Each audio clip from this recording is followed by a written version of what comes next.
অমর একুশে গ্রন্থমেলায় বইয়ের দোকান ভাঙচুরের তীব্র নিন্দা জানিয়েছেন প্রধান উপদেষ্টা প্রফেসর মোহাম্মদ ইউনূস। তিনি বলেন, এই হামলার ঘটনা বাংলাদেশের নাগরিকের অধিকার এবং দেশের আইন উভয়ের প্রতি অবজ্ঞা প্রদর্শন করে। সোমবার রাতে প্রধান উপদেষ্টা প্রেস উইং থেকে পাঠানো এক বিবৃতিতে আরও বলা হয়, অন্তর্বর্তীকালীন সরকার পুলিশ এবং বাংলা একাডেমি কর্তৃপক্ষকে ঘটনাটি তদন্ত করে দোষীদের বিচারের আওতায় আনার নির্দেশ দিয়েছে।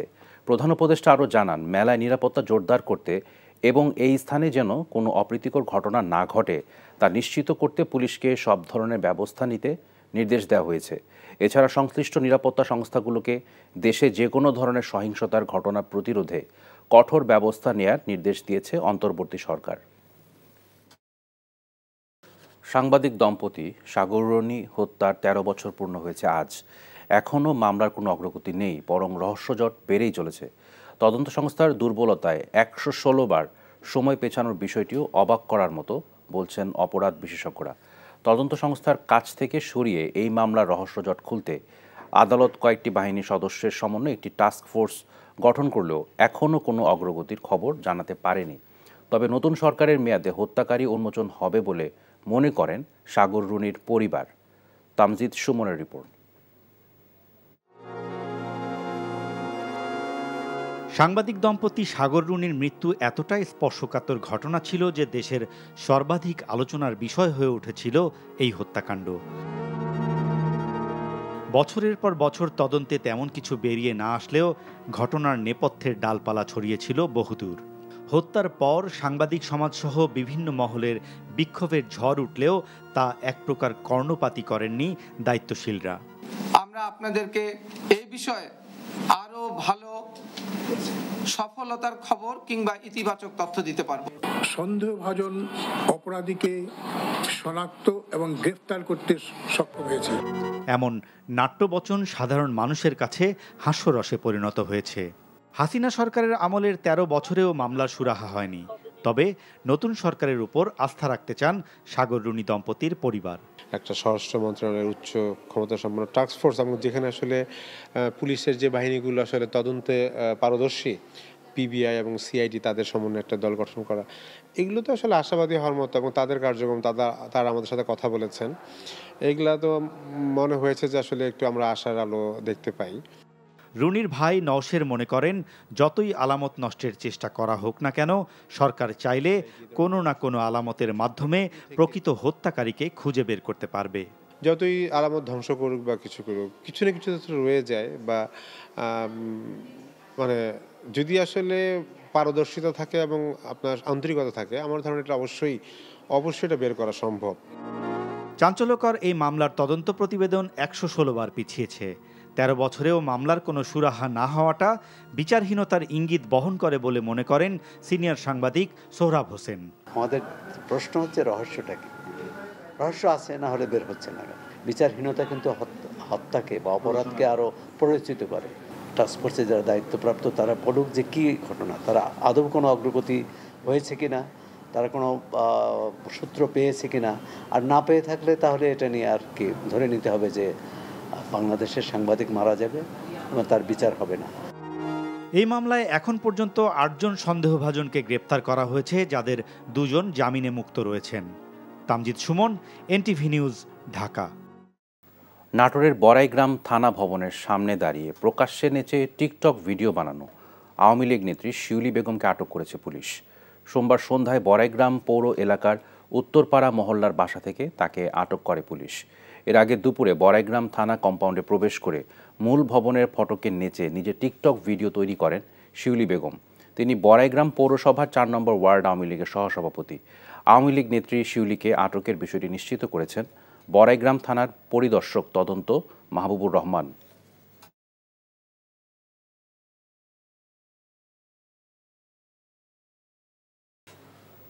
প্রকৃতিতে বসন্তের আভাস, জোর গোড়ায় বসন্ত বরণ, বিশ্ব ভালোবাসা ও মাতৃভাষা দিবস।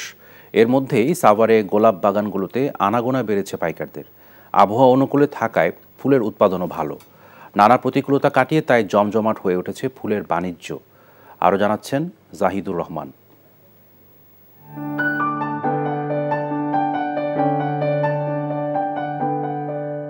বাগান পরিচর্যায় ব্যস্ত চাষিরা। সাভারের বিরুলিয়া ইউনিয়নের শ্যামপুর, সাদুল্লাপুর, মোস্তাপাড়া, বাগনিবাড়ি, বাটুলিয়া, কমলাপুর গ্রাম জুড়ে এখন যেন সুরভিত গোলাপের স্বর্গ। আবহাওয়া ভালো থাকায় সাভারে বেড়েছে ফুলের উৎপাদন। স্বপ্ন দিন বদলের। ভালোবাসা দিবস আইতেছে সামনে, আর 21শে ফেব্রুয়ারি আইতেছে সামনে। এর জন্য আমরা প্রতি বছরই আলাদা একটা পরিচর্যা করি বাগানের মধ্যে। এবার ফলনের মাত্রা অনেক বেশি, অনেক ভালো হয়েছে ফলন। বৃষ্টি টিষ্টি হয় নাই, ভাইরাস লাগে নাই। আমাদের সার বিষ একটু দাম কমাই দিক, বাজার একটু কম হইলেও আমরা চলতে পারবো। বিদেশি ফুলের চাহিদা অতিরিক্ত বাইরে গেছে, এই কারণে আর কাঁচা ফুলের চাহিদা একটু কম। ফুলের রানী গোলাপ, রং বেরঙের গোলাপের মিষ্টি সুবাস ও মোহনীয় আকর্ষণে সৌন্দর্য পিয়াসী ফুলপ্রেমীরা ভিড় করছেন বাগানগুলোতে। কেউ ব্যস্ত ফটো সেশনে, কেউ বা নৈসর্গিক প্রকৃতির কোলে ফুল দিয়ে সাজিয়ে নিচ্ছেন নিজেকে। আশপাশের এনভায়রনমেন্টটা অনেক সুন্দর ছিল, গোলাপ দেখতেও সুন্দর। তো এত সুন্দর গোলাপ দেখে আমিও একটা নিলাম, কিনলাম একটা, এত সুন্দর, ভালো লাগলো। গোলাপ গ্রামে আমি প্রথম আসছি, বাচ্চা কাচ্চা আমার ফ্যামিলি সবাইকে নিয়ে আসছি। গোলাপ গ্রামের গোলাপগুলাই গ্রামটাকে অনেক করে রাখছে। ভালো লাগছে আইসে, আর ইচ্ছা আছে বারবার আসার। চারপাশে গোলাপ বাগান, গোলাপ ফুল দেখে অনেক ভালো লাগছে। চাহিদা বাড়ার সঙ্গে সঙ্গে বেড়েছে ফুলের দাম। লাল গোলাপ ভালোবাসার প্রতীক, তাই লাল গোলাপের চাহিদা জানিয়েই আগাম বায়না। মেয়াদোত্তীর্ণ লাইসেন্স ব্যবহার করায় আশুলিয়ায় ফ্যাসিস্ট সরকারের পলাতক সাবেক স্বরাষ্ট্রমন্ত্রী আসাদুজ্জামান খান কামালের মালিকানাধীন কারখানাকে ৩ লাখ টাকা জরিমানা করেছে ভ্রাম্যমাণ আদালত। সকালে মির্জানগর এলাকায় সাভার রিফ্যাক্টরিজ লিমিটেড নামের সিরামিক্স ইট তৈরির কারখানায় অভিযান চালায় ভ্রাম্যমাণ আদালত। এ সময় কারখানা প্রাঙ্গণে হরিণ, কবুতর, গরু, ভেড়া, ইমু পাখি সহ বিভিন্ন প্রাণীর সন্ধানও পাওয়া যায়। অভিযানে নেতৃত্ব দেন সাভারের সহকারী কমিশনার ভূমি ও নির্বাহী ম্যাজিস্ট্রেট জহিরুল আলম। তিনি জানান, সাবেক স্বরাষ্ট্রমন্ত্রীর ইট ভাটায় মেয়াদ উত্তীর্ণ লাইসেন্স থাকায় সেখানে অভিযান পরিচালনা করে নগদ ৩ লাখ টাকা জরিমানা করা হয়। অমর একুশে গ্রন্থমেলায় বইয়ের দোকান ভাঙচুরের তীব্র নিন্দা জানিয়েছেন প্রধান উপদেষ্টা প্রফেসর মোহাম্মদ ইউনূস। তিনি বলেন, এই হামলার ঘটনা বাংলাদেশের নাগরিকের অধিকার এবং দেশের আইন উভয়ের প্রতি অবজ্ঞা প্রদর্শন করে। সোমবার রাতে প্রধান উপদেষ্টার প্রেস উইং থেকে পাঠানো এক বিবৃতিতে আরও বলা হয়, অন্তর্বর্তীকালীন সরকার, পুলিশ এবং বাংলা একাডেমি কর্তৃপক্ষকে ঘটনাটি তদন্ত করে দোষীদের বিচারের আওতায় আনার নির্দেশ দিয়েছেন। প্রধান উপদেষ্টা আরও জানান, মেলায় নিরাপত্তা জোরদার করতে এবং এই স্থানে যেন কোনো অপ্রীতিকর ঘটনা না ঘটে তা নিশ্চিত করতে পুলিশকে সব ধরনের ব্যবস্থা নিতে নির্দেশ দেওয়া হয়েছে। এছাড়া সংশ্লিষ্ট নিরাপত্তা সংস্থাগুলোকে দেশে যে কোনো ধরনের সহিংসতার ঘটনা প্রতিরোধে কঠোর ব্যবস্থা নেওয়ার নির্দেশ দিয়েছে অন্তর্বর্তী সরকার।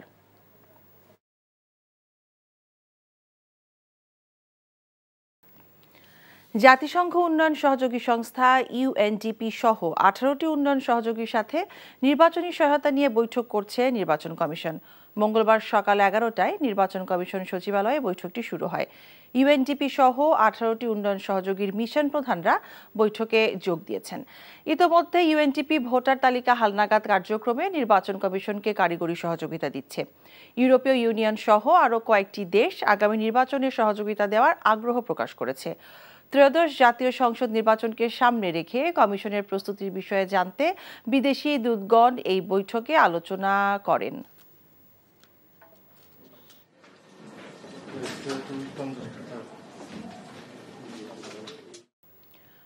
সুপারিশপ্রাপ্ত প্রাথমিক সহকারী শিক্ষক ও এনটিআরসি এর অধীন সুপারিশপ্রাপ্ত নিয়োগ প্রত্যাশী শিক্ষকরা কয়েক দফা দাবিতে রাজধানীর শাহবাগে পৃথক অবস্থান নিয়েছে। জাতীয় জাদুঘরের সামনে এনটিআরসির নিয়োগ প্রত্যাশীরা অবস্থান কর্মসূচি পালন করছে। তাদের দাবি, বেসরকারি প্রতিষ্ঠানে শিক্ষক নিয়োগ চক্রে আবেদনকৃতরা বৈষম্যের শিকার। প্রথম থেকে 12তম ব্যাচে উত্তীর্ণ যোগ্য নিবন্ধিত শিক্ষকদের ডেটাবেস পৃথক করে এন্ট্রি লেভেল বয়স বিবেচনা করার দাবি জানান তারা। এদিকে জাতীয় জাদুঘরের অন্য প্রান্তে প্রাথমিকের 3য় ধাপে সুপারিশপ্রাপ্ত শিক্ষকরা অবস্থান নিয়েছেন। সুপারিশপ্রাপ্ত 6531 জনের অনতি বিলম্বে যোগদান নিশ্চিত করার দাবিতে বিক্ষোভ করছেন প্রাথমিকের শিক্ষকরা। বিডিআর বিদ্রোহের ঘটনায় কারাবন্দী বিডিআর সদস্যদের মুক্তির দাবিতে কেন্দ্রীয় শহীদ মিনারে স্বজনরা অবস্থান কর্মসূচি পালন করছেন। সেখানে আছেন আমাদের সহকর্মী নাজিবুর রহমান। আমরা সরাসরি তার সাথে কথা বলছি। নাজিব, বিডিআর সদস্যদের স্বজনরা তো অবস্থান কর্মসূচি পালন করছেন, তো এই বিষয়ে আপনার কাছে কি তথ্য আছে আমাদেরকে জানাবেন।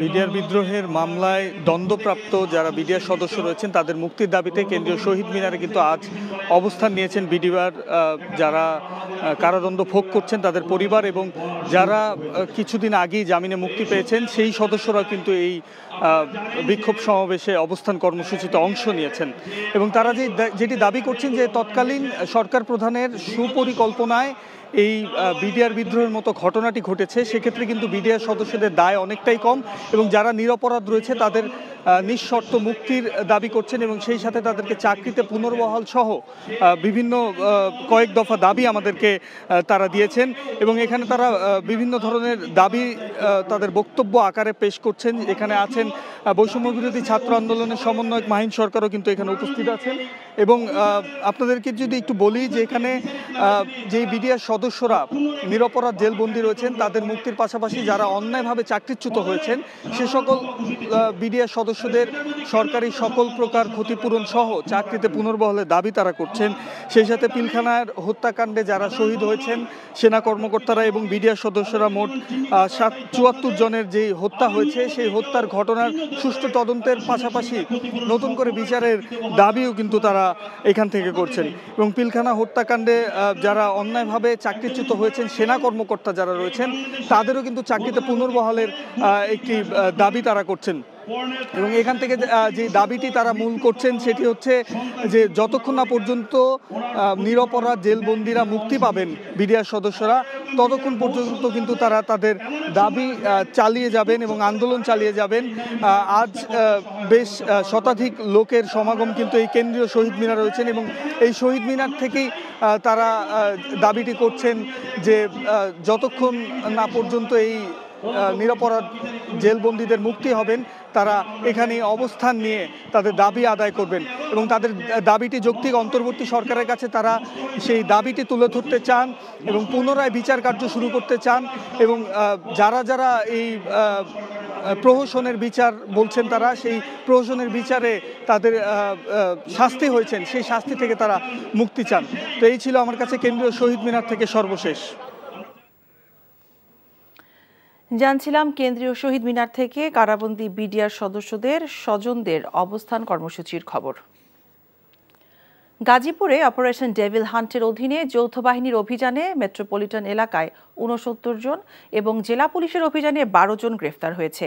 এছাড়া মুক্তিযুদ্ধ বিষয়ক সাবেক মন্ত্রী আ.ক.ম মোজাম্মেল হকের বাড়িতে শিক্ষার্থীদের ওপর হামলার ঘটনায় করা মামলায় গতকাল দিনব্যাপী অভিযান চালিয়ে ৭৩ জনকে গ্রেফতার করা হয়েছে। গতকালই ৭৩ জনের মধ্যে ৪২ জনকে আদালতের মাধ্যমে জেলা কারাগারে পাঠানো হয়। গ্রেফতারকৃতদের বিরুদ্ধে যথাযথ আইনি প্রক্রিয়া চলমান আছে বলে জানিয়েছেন গাজীপুর মেট্রোপলিটন পুলিশের কমিশনার ডক্টর নাজমুল করিম খান। এদিকে অপারেশন ডেভিল হান্টে মোংলায় কোস্টগার্ড, নৌবাহিনী ও পুলিশের পৃথক অভিযানে অস্ত্র, গুলিসহ ৬ আওয়ামী লীগ নেতা আটক হয়েছে। উদ্ধার করা হয়েছে বিদেশি বন্দুক এবং ১৫ রাউন্ড তাজা গুলি। আটককৃতদেরকে অস্ত্রগুলিসহ মোংলা থানা পুলিশে হস্তান্তর করেছে কোস্টগার্ড। এছাড়া রাজশাহীতে ৪ জন, গোপালগঞ্জে ৫ জনকে আটক করা হয়েছে। ব্রাহ্মণবাড়িয়া ৩ আসনের মূর্তিমান আতঙ্ক ছিলেন সাবেক সাংসদ, গৃহায়ন ও গণপূর্তমন্ত্রী উবায়দুল মুক্তাদির চৌধুরী। সরকারি জমি দখল, নিয়োগ ও টেন্ডার বাণিজ্য সহ সব কিছুই থাকত তার নিয়ন্ত্রণে। অভিযোগ রয়েছে তিনি জালিয়াতির মাধ্যমে ভাতারখলা বিলের বিস্তীর্ণ ফসলি জমি এবং সরকারি রাস্তা, খাল দখল করে অবৈধভাবে বালু দিয়ে ভরাট করেন। তার একক আধিপত্যে নেতাকর্মীরা ছিলেন কোণঠাসা। ফ্যাসিস্ট সরকারের পতনের পর তার বিরুদ্ধে ৭টি হত্যা মামলা সহ ১১টি মামলা হয়েছে। ব্রাহ্মণবাড়িয়া থেকে শিহাবুদ্দিন বিপুর পাঠানো রিপোর্ট। ৮০০ টাকা যখন কাঁচামরিচ হয়েছে তখন কিন্তু কাঁচামরিচ কিনা গাইছেন। আমি অবশ্য বলি কাঁচামরিচের দাম ২০০০ টাকা হওয়া উচিত। পতিত আওয়ামী লীগ সরকারের গৃহায়ন ও গণপূর্তমন্ত্রী ছিলেন ব্রাহ্মণবাড়িয়া ৩ আসনের র আম উবায়দুল মুক্তাদির চৌধুরী। সুবিধাভোগীদের কাছে অভিভাবক তুল্য এই আওয়ামী লীগ নেতা সাধারণ মানুষের কাছে ছিলেন মূর্তিমান আতঙ্ক। অনিয়ম ও দুর্নীতির যেন শেষ ছিল না তার। সরকারি জমিসহ খাল বিল দখলের মতো নানা অনিয়মে উঠে আসত তার নাম। স্থানীয় নির্বাচন এলেই কোটি কোটি টাকার মনোনয়ন বাণিজ্যের অভিযোগ উঠত তার বিরুদ্ধে। সরকারি জায়গা নিতে সরকারি জায়গা নিতে সব জায়গা লয়ে গেছে, সারা জীবন আমরা দিতাম না, করে আইসি না। অর্থ সংগ্রহ করতো বিভিন্ন জায়গা থেকে, করিয়া এই টাকা মুক্তাদির চৌধুরীর কাছে নিয়ে জমা দিত। অভিযোগ রয়েছে মুক্তাদির চৌধুরী সদর উপজেলার ভাতারখোলা বিলে জালিয়াতির মাধ্যমে বিপুল পরিমাণ জমি এবং শত বছরের গোচারণ ভূমিসহ রাস্তা দখল ও খাল ভরাট করে ব্রাহ্মণবাড়িয়ায় নিজের ইউনিভার্সিটির ক্যাম্পাস তৈরি করেন। এই বিলকে বিলের রূপে যেন ফিরিয়ে দেয় এবং এখানকার যে যত দখলদারিত্ব আছে সবগুলো থেকে যেন ওই এখানে উচ্ছেদ অভিযান করা হয়। যে কোনো বিষয়ে ওনাকে সুবিধা দিতে হবে, ওনাকে কোনো না কোনো ভাবে ওনাকে নগদ, ওনার প্রতিনিধি মাধ্যমে নগদ দিতে হবে। উনি যা ওনার মনে চাইতো, যা ইচ্ছা করতেন তাই উনি করতেন। এটা অনিয়মভাবে, অনৈতিকভাবে যারা রুজু করেছে, টাকার পাহাড় করেছে। জেলা প্রশাসক বলেন, সরকারি জায়গা দখলের বিরুদ্ধে দ্রুত ব্যবস্থা নেওয়া হবে। সরকারি খাস জমি দলিল করে নেওয়ার সুযোগ নেই, আর দলিল সেটা যদি কারণে রেকর্ড হয়ে থাকে তো সে বিষয়ে আমরা তো মামলায় আছি, অনেকগুলো মামলায় চলমান আছে। ফ্যাসিস্ট সরকার পতনের পর আত্মগোপনে চলে যান মুক্তাদির। পরে গত বছরের 31 অক্টোবর রাজধানী ঢাকার মিরপুর থেকে তাকে গ্রেফতার করে আইন শৃঙ্খলা রক্ষাকারী বাহিনী। তার বিরুদ্ধে 7টি হত্যা মামলা সহ 11টি মামলা রয়েছে। স্থানীয়রা তার দৃষ্টান্তমূলক শাস্তি দাবি করেছেন। NTV news desk. বান্দরবানে দীর্ঘ 11 মাস পর পর্যটকদের ভ্রমণের জন্য রোয়াংছড়ি উপজেলায় রহস্যময় পর্যটন স্পট দেবতাখুম খুলে দেওয়া হয়েছে। সকাল থেকে ভ্রমণ নিষেধাজ্ঞা প্রত্যাহারের গণবিজ্ঞপ্তি জারি করেন বান্দরবান জেলা ম্যাজিস্ট্রেট ও জেলা প্রশাসক শামীম আরা রিনি। প্রশাসন ও সংশ্লিষ্টরা জানান, বান্দরবান জেলার সীমান্তবর্তী পাহাড়ি এলাকাগুলোতে যৌথ বাহিনীর জঙ্গি ও সন্ত্রাস বিরোধী অভিযানের কারণে নিরাপত্তা বিবেচনায় গত বছরের এপ্রিল থেকে রোয়াংছড়ি উপজেলা ভ্রমণে অনির্দিষ্টকালে নিষেধাজ্ঞা জারি করেছিল প্রশাসন। নিষেধাজ্ঞার 11 মাস পর ভ্রমণ নিষেধাজ্ঞা প্রত্যাহার করে 11 ফেব্রুয়ারি থেকে পর্যটকদের জন্য খুলে দেওয়া হয়েছে। নিষেধাজ্ঞা প্রত্যাহারের কারণে রোয়াংছড়ি উপজেলার রহস্যময় পর্যটন স্পট দেবতাকুম, শিলাবান্ধা ঝর্ণা ভ্রমণ করতে পারবেন পর্যটকরা।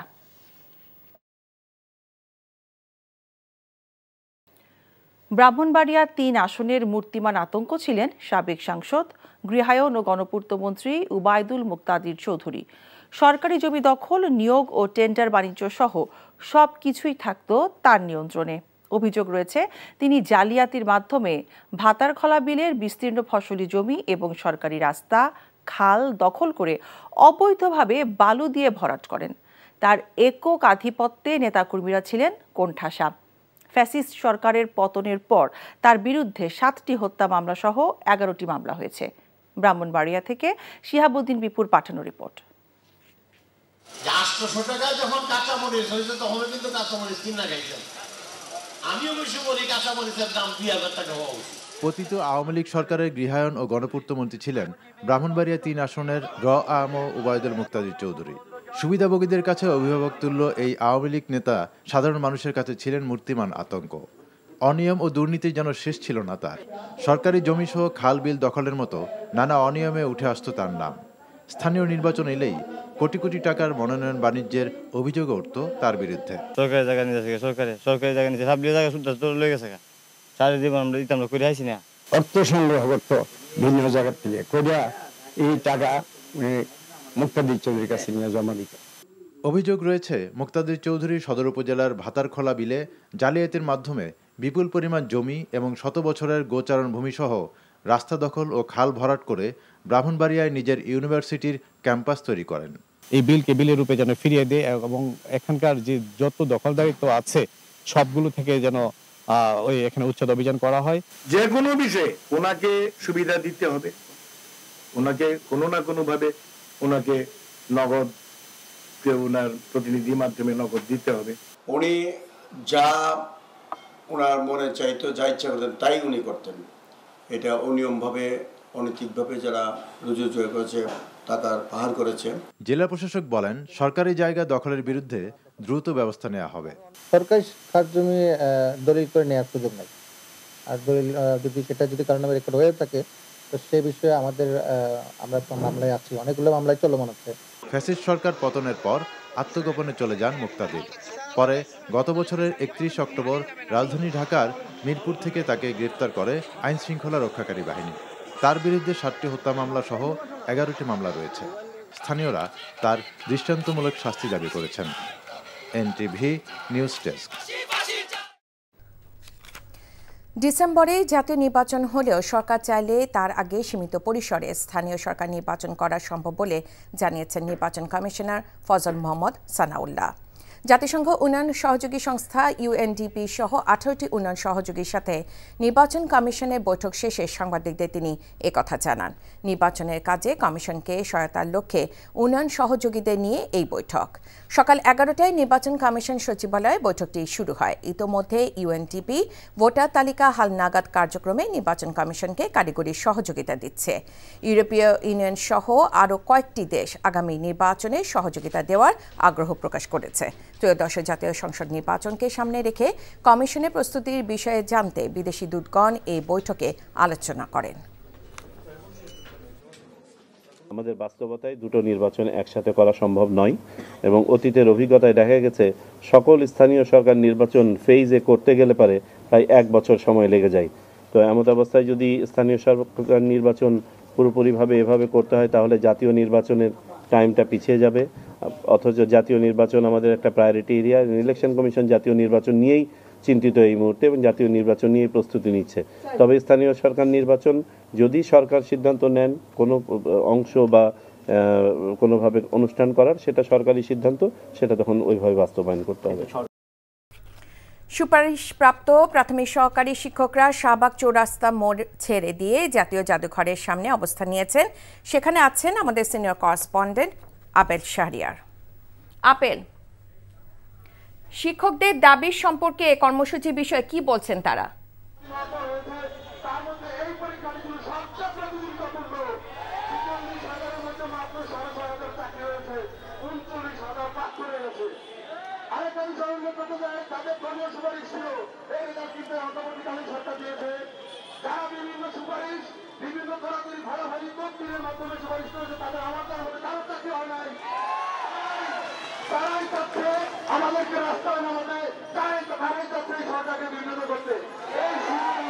সহকারী শিক্ষক নিয়োগে চূড়ান্ত সুপারিশ প্রাপ্তরা চাকরি ফিরে পাওয়ার দাবিতে রাজপথে নেমেছে। কয়েকদিন ধরেই তারা আন্দোলন করছে। এখন সেই আন্দোলনকারীরা জাতীয় জাদুঘরের পাশে যে সড়কটি রয়েছে সেখানে অবস্থান নিয়ে বিক্ষোভ করছে। বলে রাখি যে গতকালও তারা আন্দোলন করেছিল এবং শাহবাগের যে মোড়ে তারা অবস্থান নিয়ে বিক্ষোভ করার সময় তীব্র যানজটের সৃষ্টি হয়। তখন পুলিশ তাদেরকে ছত্রভঙ্গ করে দেয় এবং টিয়ার সেল, সাউন্ড গ্রেনেড মারে। অনেকে আহত হয়েছেন। তো তারা সেই আন্দোলন তারা চালিয়ে যাচ্ছেন, এখনও তারা এখানে আছেন। তারা যে দাবিটি করছেন যে তাদের এই চূড়ান্ত নিয়োগপ্রাপ্ত কিন্তু এই সরকারের আমলেই, অর্থাৎ ঢাকা ও চট্টগ্রাম বিভাগের প্রায় 6,500 যারা আবেদন করেছিলেন এবং চূড়ান্তভাবে তারা উত্তীর্ণ হয়েছিলেন, তারা দাবি করছেন যে তাদেরকে যাতে নিয়োগটি ফিরিয়ে দেওয়া হয়। তো হাইকোর্ট তাদের এই দাবিটি, তারা যে আন্দোলন করছে অর্থাৎ তাদের চূড়ান্ত যে নিয়োগ 3য় ধাপে, সেটি কিন্তু বাতিল করা হয়েছে। বাতিল হওয়ার পর থেকেই তারা রাজপথে নেমেছেন, আন্দোলন করছেন। তারা ক্ষোভ জানিয়েছেন যে কয়েকটি ধাপে তাদের নিয়োগ প্রক্রিয়া শেষ হওয়ার পরে চূড়ান্ত ধাপে কেন সেটি বাতিল করা হলো। এর আগে প্রথম ও দ্বিতীয় ধাপে যারা চূড়ান্ত নিয়োগপ্রাপ্ত হয়েছেন তাদেরটি কিন্তু চাকরি তারা করছেন এবং তারা নিয়োগপ্রাপ্ত হয়েছেন। কেন 3য় ধাপে এসে তাদেরটি বাতিল করা হলো সেই ক্ষোভটি তারা জানিয়েছেন। যে সমস্যাগুলো রয়েছে, তারা শিক্ষা মন্ত্রণালয় থেকে যে অভিযোগগুলো করা হয়েছিল, তারা দাবি করছেন যে আগের আমলের অর্থাৎ আওয়ামী লীগ আমলে নিয়োগপ্রাপ্ত হওয়ার কারণেই তাদের বাতিল করা হচ্ছে, সেই অভিযোগটি তারা করছেন। তবে সব মিলিয়ে বলে রাখি যে এখনও তারা আন্দোলন করছেন। তারা দাবি জানাচ্ছেন যে তাদের এই আন্দোলন অর্থাৎ তাদেরকে চূড়ান্ত নিয়োগের যে দাবিটি তারা করছেন, তারা তাদের যে আন্দোলনের ফসল, তারা বলছেন যে এখন এই বর্তমান সরকার বৈষম্য বিরোধী অর্থাৎ বৈষম্য তারা দূর করার কথা বলছেন। তাদের ক্ষেত্রে বৈষম্য হয়েছে বলে তারা অভিযোগ করছেন। আন্দোলন এখনো চলমান রয়েছে। কতক্ষণ থাকবেন তারা বলছেন দাবি না মানা পর্যন্ত তারা রাজপথ ছাড়বেন না। জানছিলেন জাতীয় জাদুঘরের সামনে শিক্ষকদের অবস্থান কর্মসূচির খবর। বিডিআর বিদ্রোহ মামলায় সাজাপ্রাপ্ত বিডিআর সদস্যদের মুক্তি ও চাকুরিতে পুনর্বহালের বিষয়ে সরকারের পক্ষ থেকে আগামী ২৪ ঘণ্টার মধ্যে ইতিবাচক বার্তা না পাওয়া গেলে কঠোর আন্দোলনের হুঁশিয়ারি দিয়েছেন বৈষম্য বিরোধী ছাত্র আন্দোলনের কেন্দ্রীয় সমন্বয়ক মাহিন সরকার। আজ কেন্দ্রীয় শহীদ মিনারে অনুষ্ঠিত এক সমাবেশে তিনি এই হুঁশিয়ারি দেন। সাজাপ্রাপ্ত বিডিআর সদস্যদের পরিবারের সদস্যরা এই সমাবেশের আয়োজন করে। সমাবেশে মাহিন সরকার বলেন, বুধবার দুপুর ১২টার মধ্যে সরকারের কাছে থেকে ইতিবাচক বার্তা না পেলে কঠোর আন্দোলন গড়ে তোলা হবে। বিডিআর বিদ্রোহের ঘটনায় গঠিত তদন্ত কমিশনের অগ্রগতি নিয়ে সাজাপ্রাপ্ত বিডিআর সদস্যদের পরিবারের সদস্যরা সন্তুষ্ট নয় বলেও জানান তারা। অতি দ্রুত বিডিআর সদস্যদের মুক্তি দিয়ে প্রকৃত দোষীদের খুঁজে বের করে তাদের সর্বোচ্চ শাস্তি দাবি করেন বিডিআর সদস্যদের পরিবারের সদস্যরা।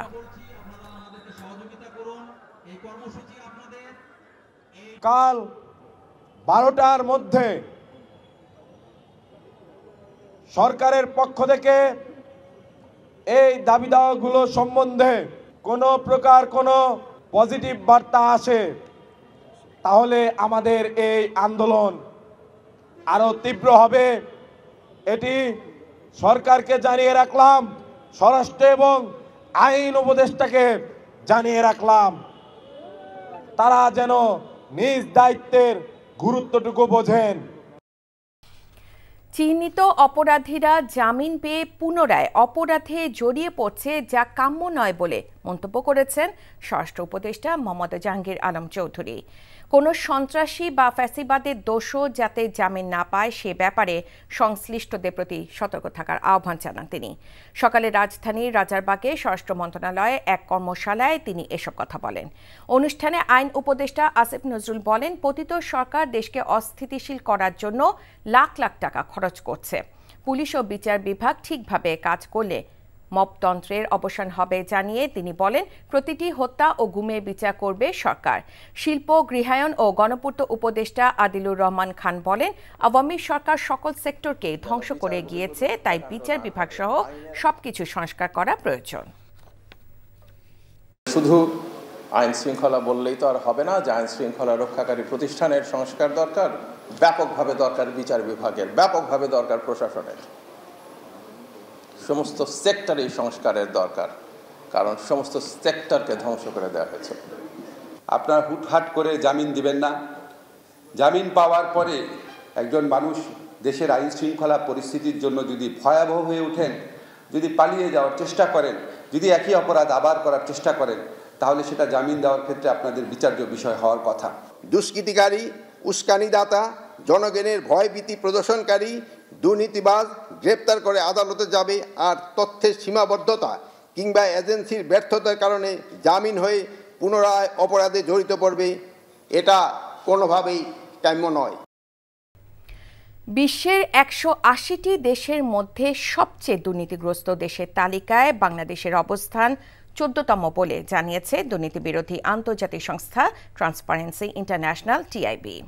প্রতিবেদন অনুসারে দক্ষিণ এশিয়ায় আফগানিস্তানের পরেই দ্বিতীয় দুর্নীতিগ্রস্ত দেশ বাংলাদেশ। মঙ্গলবার রাজধানী ধানমন্ডিতে টিআইবি কার্যালয়ের সংবাদ সম্মেলনে টিআইবি নির্বাহী পরিচালক ডক্টর মোহাম্মদ ইফতেখারুজ্জামান এসব তথ্য জানান।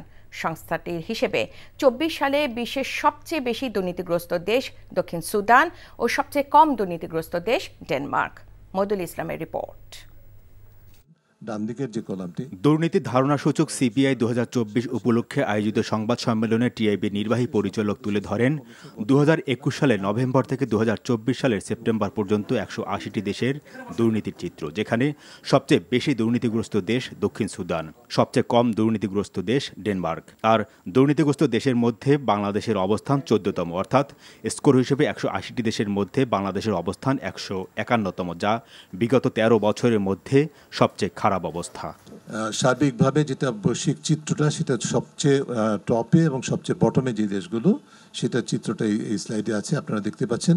সবচেয়ে হাই স্কোর করেছেন ৯০ পেয়েছে ডেনমার্ক, তারপর Finland, Singapore, New Zealand, Luxembourg, Norway, Switzerland একই স্কোর পেয়েছে ৫ম স্থানে। সুইডেন ৮০ স্কোর ৮ম স্থানে, Netherlands ৭৮, Australia, Iceland, Ireland ৭৭, ইস্টোনিয়া, Uruguay ৭৬ এবং কানাডা এবং জার্মানি ৭৫। আপনারা দেখবেন যে স্কোর র্যাঙ্কিংটা যেটা হয় সেটি হচ্ছে যে আপনার কয়টা কান্ট্রি একই স্কোর পেয়েছে তার উপর নির্ভর করে থাকে। বাংলাদেশের স্কোর হচ্ছে 100-র মধ্যে 23, যেটা গতবারের তুলনায় 2023-এর তুলনায় 1 পয়েন্ট কম, এবং এটা গতবারের তুলনায় 2 স্টেপ নিচে নেমে গেছি আমরা, অর্থাৎ 151তম দেশ আমরা 180-দের মধ্যে, গতবার ছিলাম আমরা 149তম। সিপিআই 2024-এর পরিসংখ্যানে উঠে আসে দক্ষিণ এশিয়ার মধ্যে সবচেয়ে বেশি দুর্নীতিগ্রস্ত দেশ আফগানিস্তান। এরপরে দ্বিতীয় অবস্থানে আছে বাংলাদেশ, আর এই অঞ্চলে সবচেয়ে কম দুর্নীতিগ্রস্ত দেশ ভুটান। দক্ষিণ এশিয়াতে আমরা একমাত্র দেশ যাদের স্কোর কমেছে, শ্রীলঙ্কার পাশাপাশি। শুধু শ্রীলঙ্কা এবং বাংলাদেশের স্কোর কমেছে, অন্য দেশগুলোর স্কোর, পাকিস্তান ছাড়া অন্য দেশগুলোর স্কোর বেড়েছে, পাকিস্তানের স্কোর একই জায়গায় আছে। অর্থাৎ আমরা হচ্ছে যে শ্রীলঙ্কার মতো আমাদের স্কোর মানে কমেছে। এবং দুটি দেশই আপনারা খেয়াল করবেন যে আমাদের দুটি দেশই স্বৈরতন্ত্র বা কর্তৃত্ববাদের রাজত্ব ছিল, যেই মেয়াদের কথা বলা হচ্ছে মোটামুটি সেই মেয়াদে। 1995 সাল থেকে টিআইবির প্রতি বছর এই সূচক প্রকাশ করে, আর 2001 সালে বাংলাদেশ প্রথম তালিকাভুক্ত হয়। মইদুল ইসলাম, এনটিভি নিউজ, ঢাকা। ব্যাপক আকারে ছড়িয়ে পড়া গবাদি পশুর লাম্পি স্কিন ডিজিজ ভাইরাস রোগের ভ্যাকসিন উদ্ভাবন করেছে বাংলাদেশ। প্রায় 300 টাকার দরে আমদানি করা প্রতিটি ডোজ এখন দেশেই মিলবে মাত্র 27 টাকায়। আমদানি খরচ সহজ করার পাশাপাশি প্রান্তিক জনগোষ্ঠী ও খামারিদের জন্য এই উদ্ভাবন মাইলফলক বলে জানিয়েছেন প্রাণী বিজ্ঞানীরা। আরও জানাচ্ছেন জাহিদুর রহমান। দেশে খামারিদের কাছে আতঙ্কের নাম গরুর ল্যাম্পি স্কিন ডিজিজ ভাইরাস বা এলএসডি। 1929 সালে সর্বপ্রথম আফ্রিকার দেশ জাম্বিয়াতে শনাক্তের পর বাংলাদেশের চট্টগ্রামে এই ভাইরাস শনাক্ত করা হয় 2019 সালে। পরবর্তীতে তা ছড়িয়ে পড়ে সারা দেশে। এতে গবাদি পশুর মৃত্যুর হার 5 থেকে 10%। মৎস্য প্রাণী সম্পদ মন্ত্রণালয়ের নির্দেশনায় দীর্ঘ গবেষণার পর এই ভ্যাকসিনটি উদ্ভাবন করে বাংলাদেশ প্রাণী সম্পদ গবেষণা প্রতিষ্ঠান বিএলআরআই। এই উদ্ভাবন হচ্ছে নতুন বাংলাদেশের জন্য একটি বড় প্রাপ্তি। আমদানিকৃত ভ্যাকসিন প্রায় 250 থেকে 300 টাকা পড়ে, আমাদের ভ্যাকসিন 25 থেকে 30 টাকার ভিতরে পাওয়া যাবে। মঙ্গলবার দুপুরে রাজধানীর একটি হোটেলে দেশি বিদেশি প্রাণীবিজ্ঞানী ও গবেষকদের উপস্থিতিতে উদ্ভাবিত lumpy skin disease vaccine seed হস্তান্তর করা হয় প্রাণী সম্পদ অধিদপ্তরকে। এতে প্রধান অতিথি ছিলেন মৎস্য ও প্রাণী সম্পদ উপদেষ্টা ফরিদা আক্তার। এতদিন ভ্যাকসিনটা আমদানি করতে হতো এবং এখন আমদানি করা হয়, এবং এর জন্য প্রচুর বৈদেশিক মুদ্রা আমাদেরকে ব্যয় করতে হয়। বিএলআরআই যে এই কাজটা করছে, এটা অর্থনৈতিক মূল্যায়ন করলো, এটার অনেক অনেক গুরুত্ব আছে। 8টি বিভাগে বিএলআরআই পরিচালিত সমীক্ষা বলছে ল্যাম্পি স্কিন ডিজিজ ভাইরাসে প্রতি বছর গবাদি পশু প্রতি ক্ষতির পরিমাণ প্রায় 12,000 টাকা। এই উদ্ভাবনের ফলে আমদানি নির্ভরতা কমিয়ে বৈদেশিক মুদ্রা সাশ্রয়, গবাদি পশুর স্বাস্থ্য সুরক্ষা ও প্রাণী সম্পদ খাতের উৎপাদনশীলতা বৃদ্ধির পাশাপাশি দেশের সার্বিক কৃষি অর্থনীতিতে অসামান্য ভূমিকা রাখবে, এমনটি বলছেন গবেষকরা। Zahidur Rahman, NTV news, Dhaka. সাগর রুনি হত্যা মামলার তদন্তে কিছুটা অগ্রগতি হয়েছে। অতীতে উপরের মহলের চাপের কারণে তদন্ত কাজ বাধাগ্রস্ত হয়েছে। দুপুরে সুপ্রিম কোর্টে সাংবাদিকদের এসব কথা বলেছেন বাদীপক্ষের আইনজীবী শিশির মনির। শিশির মনির বলেন, এতদিন কারা তদন্ত করতে বাধা দিয়েছে সেসব বিষয়ে অনুসন্ধান চলছে, শিগগিরই তা বেরিয়ে আসবে। দ্রুতই তদন্ত প্রতিবেদন প্রকাশ করা হবে বলে প্রত্যাশা তার। এ সময় নিহত রুনির ভাই বলেন, সরকারের উচ্চ পর্যায়ের হস্তক্ষেপের কারণে 13 বছরেও মামলার কোনো অগ্রগতি হয়নি এবং অযথা বিলম্ব করা হয়েছে। সেই সরকার এখন না থাকায় মামলা কার্যক্রম সঠিক পথে এগুবে বলেও বিশ্বাস তার। অতীতে এই ইনভেস্টিগেশন প্রসেসকে অবস্ট্রাকশন করা হয়েছে। এই ইনভেস্টিগেশন প্রসেসকে সঠিকভাবে আইনি পদ্ধতিতে চলতে দেওয়া হয়নি। ফলে দক্ষ জনশক্তি এবং ইচ্ছার অভাবের কারণে সময় মতো তার তদন্ত সম্পন্ন করা যায়নি। 13 বছর পরে আজকে এসে প্রশ্ন দাঁড়িয়েছে, এই একটা চ্যালেঞ্জিং জব, কারণ 13 বছরে অনেক সাক্ষ্য প্রমাণেই ডিসঅ্যাপিয়ার হয়ে গেছে। সব কিছু দেখে কিছুটা আশার আলো আসলে দেখতে পাই। আমরা আশা করব, যেহেতু আগের সরকার এখানে নেই এবং সেই আগের সরকারের আমরা সবসময় মনে করতাম যে আগের সরকার সংশ্লিষ্ট কেউ বা সরকার স্বয়ং এই হত্যাকাণ্ডের সাথে জড়িত, কারণ যত ধরনের আসলে নাটক হয়েছে, ডিএনএ টেস্ট থেকে শুরু করে আমাদেরকে হয়রানি এবং নানা সময় সরকারের বিভিন্ন মন্ত্রী যেসব কথাবার্তা বলেছেন। কসমেটিক্স, স্কিন কেয়ার ও পার্সোনাল কেয়ার খাত নিয়ে প্রতিবেদন করে লিলি মিডিয়া অ্যাওয়ার্ড পেয়েছেন 30 জন গণমাধ্যম কর্মী। দুপুরে জাতীয় ভোক্তা অধিকার সংরক্ষণ অধিদপ্তর মিলনায়তনে অ্যাওয়ার্ড পাওয়া গণমাধ্যম কর্মীদের হাতে ক্রেস্ট সার্টিফিকেট ও পুরস্কার তুলে দেন অধিদপ্তরের মহাপরিচালক মোহাম্মদ আলিম আক্তার খান। এ সময় 3টি ক্যাটাগরিতে 3 জনকে সেরা হিসেবে পুরস্কৃত করা হয়। অনুষ্ঠানে চিত্রনায়ক সিএম আহমেদ, জাতীয় ভোক্তা অধিকার সংরক্ষণ অধিদপ্তরের পরিচালক আব্দুল জলিল ও ফকির মোহাম্মদ সহ অনেকে উপস্থিত ছিলেন। সরকার চাইলে জাতীয় নির্বাচনের আগে স্থানীয় সরকার নির্বাচন করবে নির্বাচন কমিশন। তবে ডিসেম্বরে জাতীয় নির্বাচনকে সামনে রেখে সব ধরনের কাজ এগিয়ে নিচ্ছে কমিশন। রাজধানী নির্বাচন ভবনে সকালে জাতিসংঘের সহযোগী সংস্থা ইউএনডিপির সঙ্গে আলোচনা শেষে সব কথা বলেছেন নির্বাচন কমিশনার আবুল ফজল মোহাম্মদ সানাউল্লাহ। নিয়ামুল আজিজ সাদিকের রিপোর্টে বিস্তারিত। ইউএনডিপি সহ উন্নয়ন সহযোগী 18টি দেশের রাষ্ট্রদূত এবং প্রতিনিধিদের ত্রয়োদশ জাতীয় নির্বাচনে সহযোগিতা ও পরামর্শের জন্য আমন্ত্রণ জানায় ইসি। বৈঠকে নির্বাচন সুষ্ঠু করতে এবং জনসম্পৃক্ততা বাড়াতে বেশ কিছু প্রস্তাবনা তুলে ধরে ইউএনডিপি। আমরা একটি সুষ্ঠু গ্রহণযোগ্য নির্বাচন দেখতে চাই। আগামী নির্বাচন সম্ভবত একটি ঐতিহাসিক নির্বাচন হতে যাচ্ছে। তবে কবে নির্বাচন হবে সে বিষয়ে সরকার নির্ধারণ করবে। আমরা শুধু কারিগরি সহায়তা দেব, আর নির্বাচন কমিশন যেমন সহযোগিতা চাইবে তাও দেওয়া হবে। পরে নির্বাচন কমিশনার বলেন, ডিসেম্বরেই জাতীয় নির্বাচনের জন্য প্রস্তুত হচ্ছে কমিশন। তবে সরকার চাইলে আগে স্থানীয় সরকার নির্বাচনও হতে পারে। আর সীমিত পরিসরে স্থানীয় সরকার নির্বাচন করে ডিসেম্বরে জাতীয় নির্বাচন আয়োজন করা সম্ভব বলেও মনে করেন তিনি। 5 স্তরের যদি স্থানীয় সরকার নির্বাচন পুরোটা করতে হয় তাহলে এটা ইন ফেজেস প্রায় 1 বছর সময় লেগে যায়। তো আমাদের তো এখন সকল স্থানীয় সরকার আপনার ইনস্টিটিউশন ডিসমেন্টাল হয় নাই, কিছু ডিসমেন্টাল হয়েছে। তারা যদি মনে করেন যে না জাতীয় নির্বাচনকে আপনার কোনো একটা টাইমে ফ্রেম করে তারপরে কতটুকু অনুশীলন করা যায় সেটা তারাই সিদ্ধান্ত নেবে। তবে চূড়ান্তভাবে নির্বাচনের সময় ডিসেম্বরে না জুনে হবে তা নিয়ে রাজনৈতিক মতৈক্য দরকার বলে মনে করে ইসি। অল্প পরিমাণে সংস্কার সহ নির্বাচন করতে হয়, সেখানেই যদি রাজনৈতিক মতৈক্য গিয়ে দাঁড়ায় তাহলে পরে এই বছরের শেষ নাগাদ ডিসেম্বরের 2025-এ। Niamul Aziz Sadek, NTV news, Dhaka. Operation devil হান্টে গাজীপুরে 81 জন সহ দেশের বিভিন্ন স্থানে 1.5 শতাধিক গ্রেফতার করেছে যৌথ বাহিনী। এদিকে হবিগঞ্জ 2 আসনের সাবেক এমপি আব্দুল মজিদ খান এবং সিরাজগঞ্জ 6 আসনের সাবেক এমপি চয়ন ইসলাম ও তার স্ত্রী জ্যোৎস্না খানমকে কারাগারে পাঠানো হয়েছে। ওয়ালিউল্লাহ অলির ডেস্ক রিপোর্ট। গাজীপুর মেট্রোপলিটন এলাকায় 69 জন এবং জেলা পুলিশের অভিযানে 12 জনকে গ্রেপ্তার করেছে যৌথ বাহিনী। পুলিশ বলছে আটককৃতরা সবাই ফ্যাসিস্ট সরকারের দোসর ও আওয়ামী লীগের রাজনীতির সাথে জড়িত। এছাড়া মুক্তিযুদ্ধ বিষয়ক সাবেক মন্ত্রী মোজাম্মেল হকের বাড়িতে শিক্ষার্থীদের উপর হামলার ঘটনায় করা মামলায় গতকাল দিনব্যাপী অভিযান চালিয়ে 73 জনকে গ্রেপ্তার করা হয়েছে। এদের মধ্যে 42 জনকে কারাগারে পাঠানো হয়েছে। ফেনীতে আওয়ামী লীগ ও সহযোগী সংগঠনের 18 নেতাকর্মীকে গ্রেপ্তার করেছে আইনশৃঙ্খলা বাহিনী।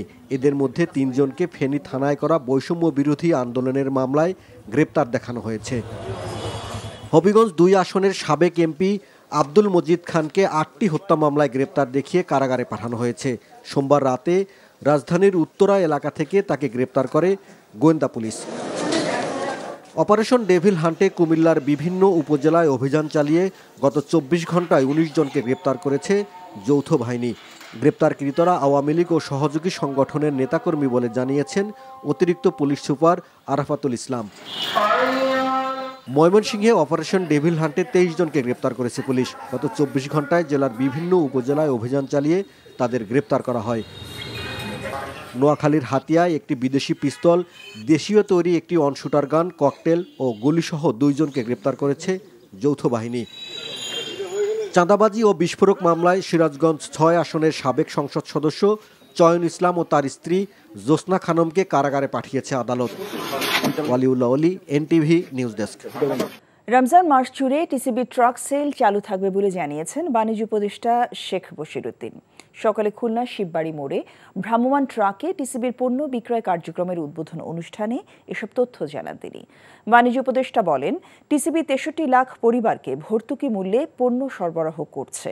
রমজান মাসের শেষ দিন পর্যন্ত ট্রাক সেল কার্যক্রম চালু থাকবে বলেও জানান বাণিজ্য উপদেষ্টা। টিসিবি কার্ডধারী ভোক্তারা সর্বোচ্চ 2 লিটার সয়াবিন তেল, 2 কেজি মসুর ডাল ও ছোলা, চিনি 1 কেজি এবং 500 গ্রাম খেজুর কিনতে পারবেন।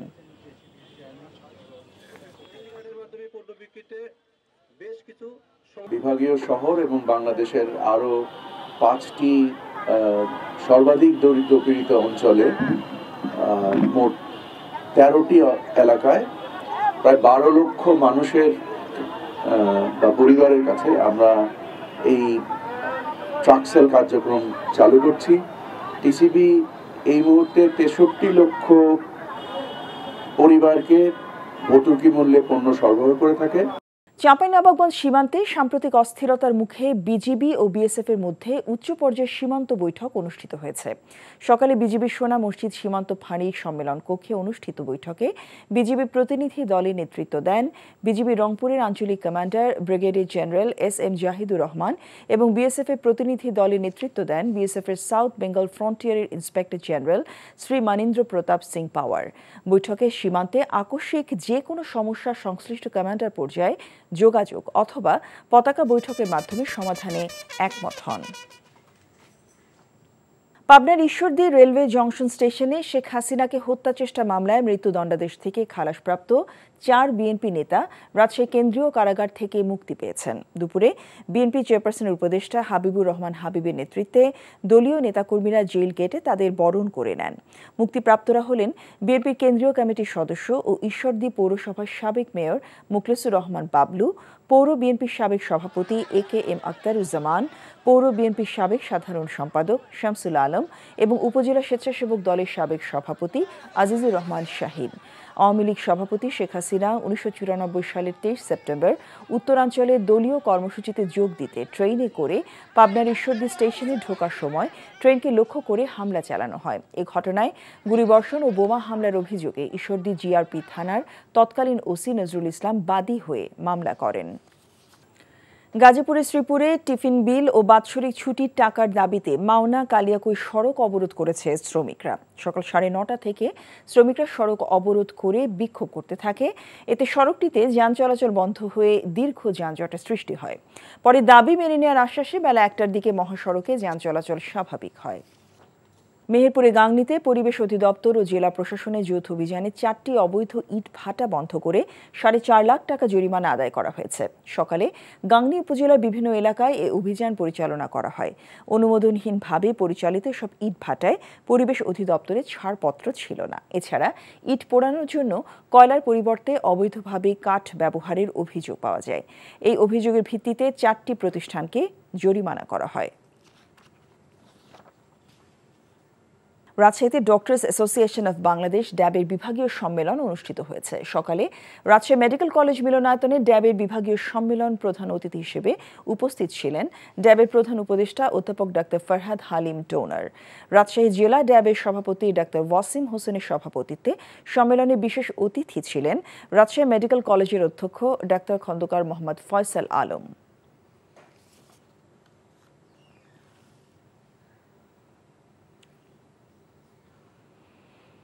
বগুড়া বিএনপি চেয়ারপারসন বেগম খালেদা জিয়ার সুস্থতা ও দীর্ঘায়ু কামনা করে দোয়া মাহফিল ও কম্বল বিতরণ করেছে বিএনপি। দুপুরে শহরের কানচগাড়ি এলাকায় প্রায় 5 শতাধিক অসহায় দুস্থ মানুষের মাঝে কম্বল বিতরণ করেন বিএনপি চেয়ারপারসনের উপদেষ্টা হেলালুজ্জামান তালুকদার লালু এবং অ্যাডভোকেট মাহবুবুর রহমান সহ বিএনপির বিভিন্ন পর্যায়ের নেতৃবৃন্দ।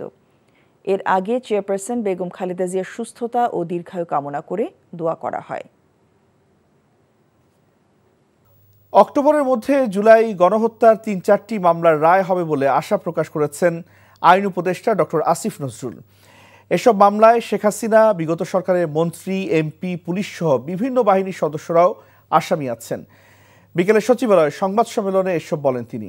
সারা দেশে 16,429টি রাজনৈতিক হয়রানিমূলক গায়েবী মামলার তালিকা করা হয়েছে এবং 1 সপ্তাহের মধ্যে 1,214টি মামলা প্রত্যাহার হবে বলে জানান আইন উপদেষ্টা। ভারত শেখ হাসিনাকে ফিরিয়ে দিবে কিনা তা নিয়ে সন্দেহের পাশাপাশি বাংলাদেশে উশৃঙ্খলতা উস্কে দিচ্ছে বলেও মনে করেন আসিফ নজরুল। রিপোর্ট করছেন রকুন উদ্দিন। জুলাই গণহত্যার বিচার করতে 4 মাস আগে নতুন করে কার্যক্রম শুরু হয় আন্তর্জাতিক অপরাধ ট্রাইব্যুনালের। জমা পড়া 300 অভিযোগ যাচাই বাছাই করে এখন পর্যন্ত 16টি মামলা দায়ের করেছে প্রসিকিউশন। বিচারের অগ্রগতি নিয়ে অনেকের অসন্তোষ আছে মন্তব্য করে আইন উপদেষ্টা জানান, বিগত সরকারের সময় এমন মামলার রায় পেতে গড়ে 2.5 বছর লেগেছে, আর এখন লাগবে 1 বছরেরও কম সময়। 4টি মামলার তদন্ত কাজ এ মাসে সম্পন্ন হচ্ছে। এরপর চার্জশিট গঠন করার মাধ্যমে আনুষ্ঠানিকভাবে বিচার কাজ শুরু হবে। সাক্ষ্য গ্রহণ প্রক্রিয়া শুরু হবে ঈদের পরপর এপ্রিল মাস থেকে। এসব মামলার রায় পরবর্তী 4 থেকে 6 মাসের মধ্যে প্রদান করা যাবে বলে আমরা আশা করি। অর্থাৎ এই হিসাবে অক্টোবরের মধ্যে আমরা 3-4টা মামলার রায় পেতে যাচ্ছি বলে আশা করি। এই সমস্ত মামলায় সাবেক প্রধানমন্ত্রী শেখ হাসিনা সহ আওয়ামী লীগের শীর্ষস্থানীয় নেতৃবৃন্দ এবং শীর্ষস্থানীয় কিছু পুলিশ এবং প্রশাসনিক কর্মকর্তা এই সমস্ত মামলায় আসামি হিসাবে রয়েছেন। মত প্রকাশের স্বাধীনতা বিষয়ে সাইবার সিকিউরিটি আইনে আওয়ামী লীগ সরকারের আমলে করা 396টি মামলা বিচারাধীন ছিল, যার মধ্যে 332টি প্রত্যাহার করা হয়েছে বলে জানান আইন উপদেষ্টা। বলেন, উচ্চ আদালতের স্থগিতাদেশের কারণে 3টি ছাড়া বাকি 61টি মামলাও প্রত্যাহারের সব চূড়ান্ত হয়েছে। এছাড়া রাজনৈতিক হয়রানিমূলক মামলা প্রত্যাহারের কার্যক্রমও চলছে জোরে সোরে। 16,429টি মামলার তালিকা করা হয়েছে গায়েবী মামলার। এর মধ্যে 1214টি মামলা আগামী 1 সপ্তাহের মধ্যে প্রত্যাহার হবে। এই 1214টির মধ্যে 53টি মামলার প্রত্যাহার সংক্রান্ত গেজেট আজকালের মধ্যে প্রকাশিত হবে। এ সময় তার কাছে সাংবাদিকদের প্রশ্ন ছিল শেখ হাসিনা সহ ভারতে আত্মগোপনে থাকা আওয়ামী লীগ নেতাদের ফিরিয়ে আনার বিষয়ে। পালিয়ে থাকলে কি তার বিচার হয় না? এখন আমরা তো আনার সর্বাত্মক চেষ্টা করছি।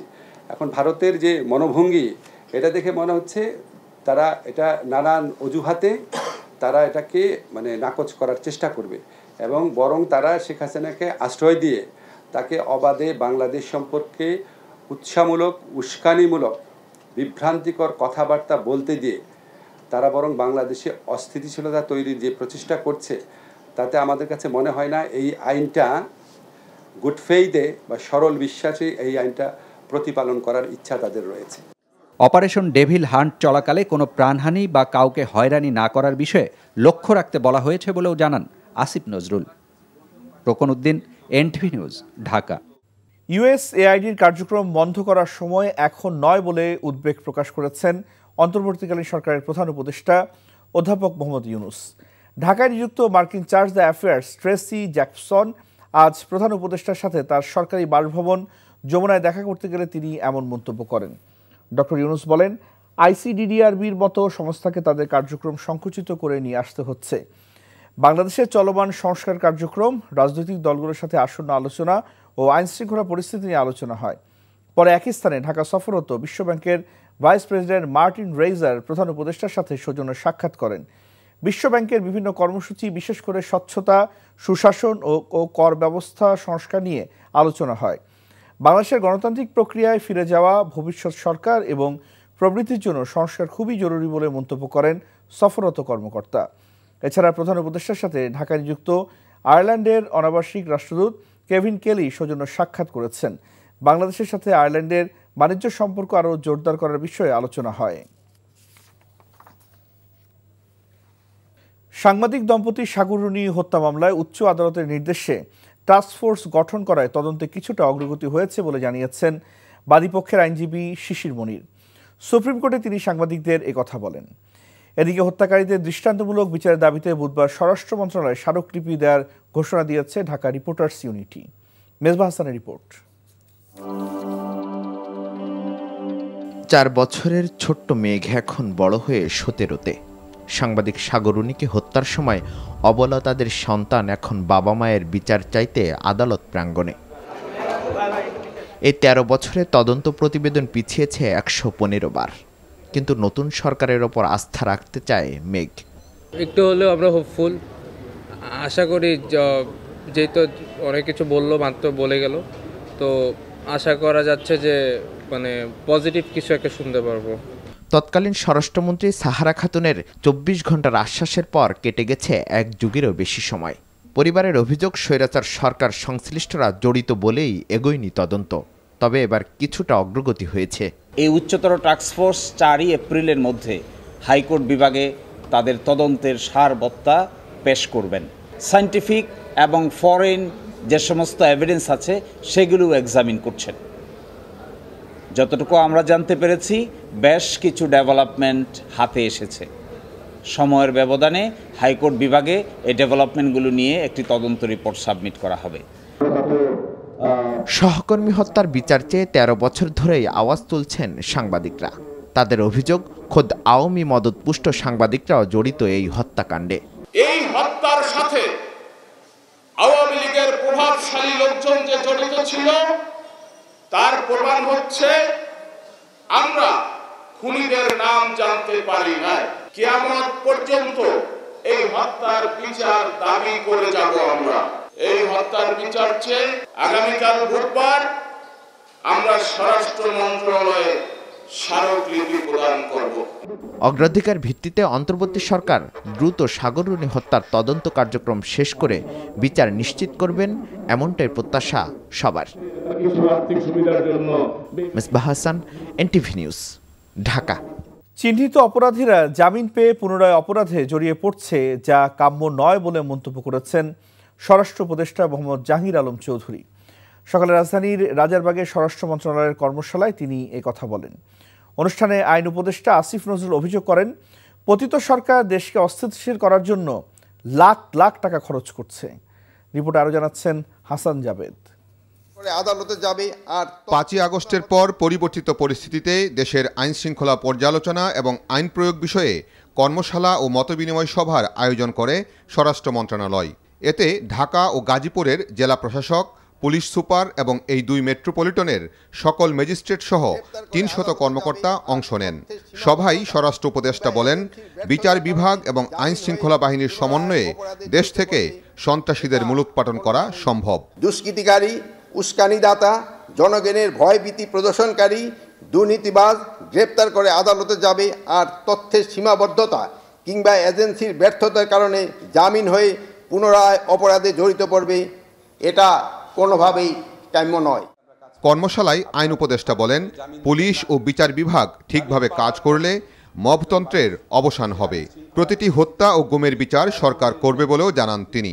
আপনারা হুটহাট করে জামিন দিবেন না।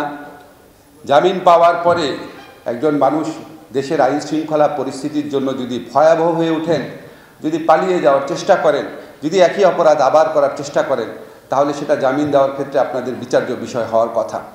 শিল্প, গৃহায়ন ও গণপূর্ত উপদেষ্টা আদিলুর রহমান খান বলেন, আওয়ামী সরকার সব সেক্টরকেই ধ্বংস করে গিয়েছে, তাই বিচার বিভাগ সহ সবকিছুর সংস্কার প্রয়োজন। শুধু আইন শৃঙ্খলা বললেই তো আর হবে না, যে আইন শৃঙ্খলা রক্ষাকারী প্রতিষ্ঠানের সংস্কার দরকার, ব্যাপকভাবে দরকার বিচার বিভাগের, ব্যাপকভাবে দরকার প্রশাসনের, সমস্ত সেক্টরেই সংস্কারের দরকার, কারণ সমস্ত সেক্টরকে ধ্বংস করে দেওয়া হয়েছে। Hasan Jabed, NTV news, Dhaka. শয়তান ধরতে ঘুরতে হবে না, সরকারের আশেপাশে শয়তান রয়েছে যারা সচিবালয়ের মধ্যে বসেই আওয়ামী লীগকে এখনও সহযোগিতা করছে বলে মন্তব্য করেছেন বিএনপির স্থায়ী কমিটির সদস্য মির্জা আব্বাস। রাজধানীর মুগদায় বীরশ্রেষ্ঠ শহীদ মুস্তফা কামাল স্টেডিয়ামে বিএনপির ৩১ দফা সংস্কার কর্মসূচি বিষয়ে সংগঠনের মুগদা থানার কর্মশালায় তিনি আরও বলেন, জাতীয় নির্বাচনের আগে স্থানীয় সরকার নির্বাচন নয়, কারণ স্থানীয় নির্বাচন দিলে আওয়ামী লীগ গর্ত থেকে বেরিয়ে আসার সুযোগ পাবে। বিএনপি নির্বাচনের দাবিকে অনেকে নেতিবাচক বলছে জানিয়ে তিনি বলেন, নির্বাচনে কারা আসে তা যথাসময়ে দেখা যাবে। কর্মশালায় ইশরাক হোসেন ও আফরোজা আব্বাস বিএনপির ৩১ দফা নেতাকর্মীদের সামনে তুলে ধরেন।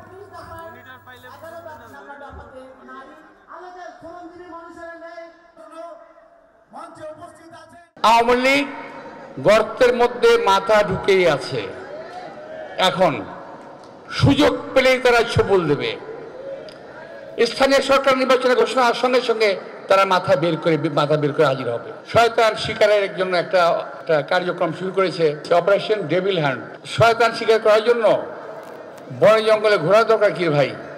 শয়তান তো আপনার আশেপাশেই আছে, এই সরকারের সঙ্গে আছে, সামনে আছে, পিছনে আছে, সচিবালয় আছে, ওদের আগে ধরেন।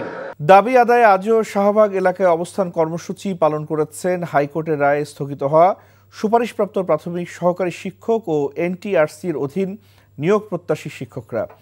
একই দিন বিডিআর বিদ্রোহ মামলায় দণ্ডপ্রাপ্ত নিরীহ বিডিআর সদস্যদের মুক্তির দাবিতে কেন্দ্রীয় শহীদ মিনারে অবস্থান কর্মসূচি পালন করা হয়।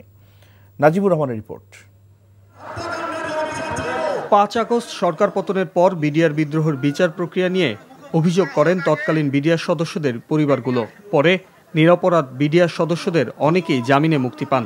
মামলা থেকে অব্যাহতি দিয়ে চাকরিতে পুনর্বহালের দাবি নিয়ে আবারও কেন্দ্রীয় শহীদ মিনারে অবস্থান নেন জামিনে মুক্ত বিডিআর সদস্য, জেলবন্দি বিডিআর সদস্যদের পরিবারসহ বিভিন্ন ছাত্র সংগঠনের নেতারা।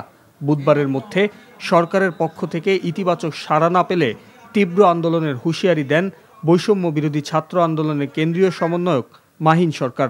কাল 12টার মধ্যে সরকারের পক্ষ থেকে এই দাবি দাওয়াগুলো সম্বন্ধে কোনো প্রকার কোনো পজিটিভ বার্তা আসে তাহলে আমাদের এই আন্দোলন আরো তীব্র হবে। এটি সরকারকে জানিয়ে রাখলাম, স্বরাষ্ট্র এবং আইন উপদেষ্টাকে জানিয়ে রাখলাম, তারা যেন নিজ দায়িত্বের গুরুত্বটুকু বোঝেন। আমাদের অধিকার যতক্ষণ পর্যন্ত আমরা ফিরে পাবো না, আমরা ঘরে ফিরে যাব না।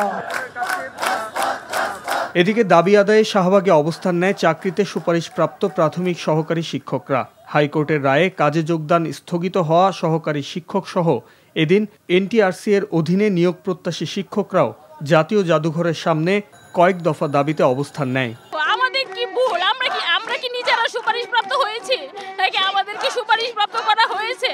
এই সরকারই আমাদের সুপারিশপ্রাপ্ত করেছে, আবার এই সরকারই থাকাকালীন আমাদের কেন বাতিল করে? একটি সার্কুলারের প্রথম ধাপ দ্বিতীয় ধাপ অলরেডি চাকরি করতেছে, তাহলে আমাদের বেলায় কেন এত বৈষম্য থাকবে? আমরা এই অবৈধ রায় মানি না, মানবো না। আমাদের নির্বাহী আদেশের মাধ্যমে যোগদানের ব্যবস্থা করতে হবে। দাবি আদায় না হওয়া পর্যন্ত আন্দোলন চালিয়ে যাওয়ার ঘোষণা দেন শিক্ষকরা। Najibur Rahman, NTV news, Dhaka. Match পাতানোর দায়ে বাংলাদেশের নারী ক্রিকেটার সোহেলি আক্তারকে 5 বছরের জন্য সব ধরনের ক্রিকেট থেকে নিষিদ্ধ করেছে আইসিসি। সাবেক অধিনায়ক আশরাফুলের পর বাংলাদেশের দ্বিতীয় ক্রিকেটার হিসেবে আন্তর্জাতিক ক্রিকেটে ম্যাচ পাতানোর কারণে নিষিদ্ধ হলেন সোহেলি।